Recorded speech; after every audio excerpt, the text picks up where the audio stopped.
ہمیشہ اعلان حقیقت اور اعتراف صداقت کی راہ کو روکنا چاہا ہے، مگر پیغمبر اعظم رسول اکرم صلی اللہ علیہ وسلم کی رحم و کرم اور اپودل حضور کے سامنے اس نے بھی جبین عقیدت خم کر دیا، اور کیا نہیں کرتا، جبکہ تاریخ نے اعلان کیا ہے، زمانے نے شہادت دی ہے، جانی دشمنوں نے بھی گواہی دی ہے۔ ابو جہل رسول اللہ صلی اللہ علیہ وسلم کا جانی دشمن تھا، مگر قیصر روم کی دربان میں رحم و کرم کی گواہی دیتا ہے۔ سراقہ بن جوشم ساغوت کی لالچ میں محمد کا قاتل بن کر گھوڑا دوڑایا تھا، آپ نے اسے بھی سند امان دے دی۔ عمر بن وہب خون کی پیاسی تلوار لے کر دربار رسالت میں حاضر ہوا تھا، آپ نے اسے چھیڑا تک نہیں۔ ابو سفیان جو دشمنان رسول کا سرغنہ تھا، جس نے رسول اللہ صلی اللہ علیہ وسلم کے خلاف ہزاروں سازشیں کی تھی، آپ نے اسے بھی رحم و کرم کا تحفہ پیش کیا۔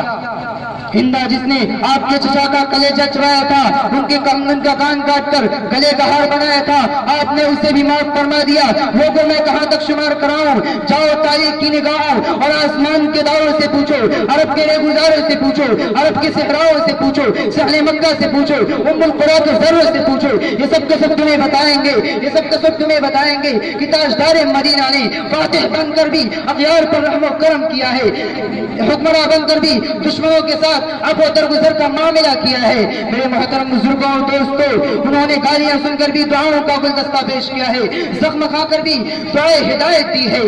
تاریخ شاہد ہے، سیرت کی کتابیں گواہ ہیں، ذخیرے احادیث پوچھا ہے۔ کیا آپ نے کبھی کسی جانی دشمن اور قاتلانہ حملہ کرنے والوں سے انتقام نہیں لیا؟ ایسی بات نہیں ہے کہ آپ میں انتقام کی طاقت نہیں تھی، دشمن آپ کے قبضے میں تھا، شمشیر و سنان بھی موجود تھے، ہزاروں اشداء الکفار صفت جالے ہمراہ تھے۔ دنیا کا قانون بھی یہی تھا کہ انتقام لیا جائے، شہنشاہ اور حکمرانوں کا دستور بھی یہی تھا کہ انتقام لیا جائے، مگر قربان جائیے اس آقائے نامدار تاجدار مدینہ احمد مصطفیٰ محمد مصطفیٰ صلی اللہ علیہ وسلم پر کیا ایسے موقع پر انہوں نے رحم و کرم اور عفو درگزر کا معاملہ کیا کہ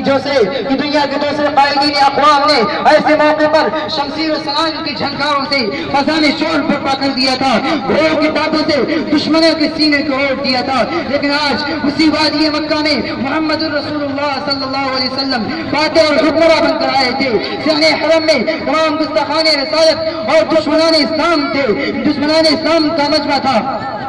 اور ظالم مظلوم کے دستے قدرت میں تھا، اور قاتل مقتول کے ورثہ کے قبضے تصرف میں تھا۔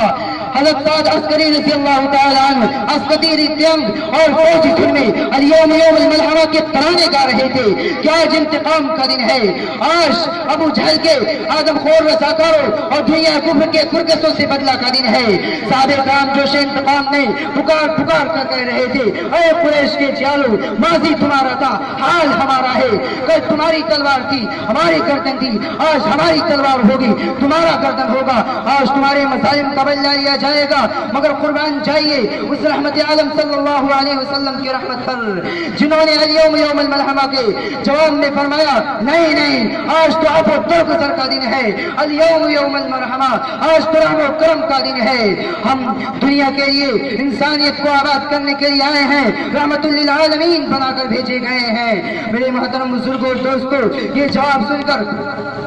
رسول اللہ صلی اللہ علیہ وسلم کی جانثاروں اور لشکر اسلام کے جالوں نے ان اعدائے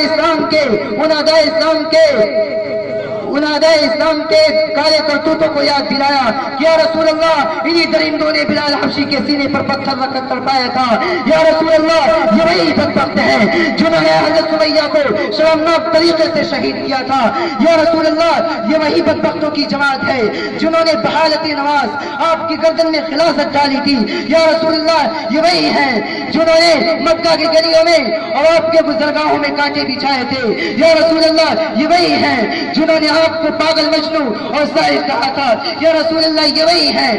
جو آپ کے خون کے پیاسے تھے اور آپ کو قتل کرنے کے منصوبے بنا رہے تھے۔ میرے محترم بزرگوں اور دوستوں، میں اسی پر اپنی تقریر کو ختم کرتا ہوں۔ وآخر دعوانا ان الحمدللہ رب العالمین۔ ماشاءاللہ، دل تو کر رہا تھا کہ اور سنا جائے لیکن وقت اجازت نہیں دیتا۔ اس کے بعد بلا تاخیر حافظ تصور سلموں کو دعوت سخن دیتا ہوں کہ آئیں اور اپنی محفوظ